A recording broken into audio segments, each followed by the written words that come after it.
లావేరు మండలం లక్ష్మీపురంలోని పోలీస్ కవాతు సార్వత్రిక ఎన్నికలు జరగనున్న నేపథ్యంలో జిల్లా ఎస్పీ జిఆర్ రాధిక ఆదేశాల మేరకు ప్రజలు నిర్భయంగా ఓటు హక్కును వినియోగించుకోవాలని కోరుతూ లావేరు మండలం లక్ష్మీపురంలోని ఎస్ఐ సిహెచ్ స్వామినాయుడు ఆధ్వర్యంలో పోలీస్ కవాతు నిర్వహించారు.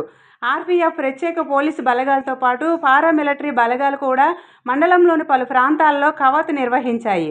ప్రశాంత వాతావరణంలో ఓటు వినియోగించుకోవాలని పోలీసులు సూచించారు.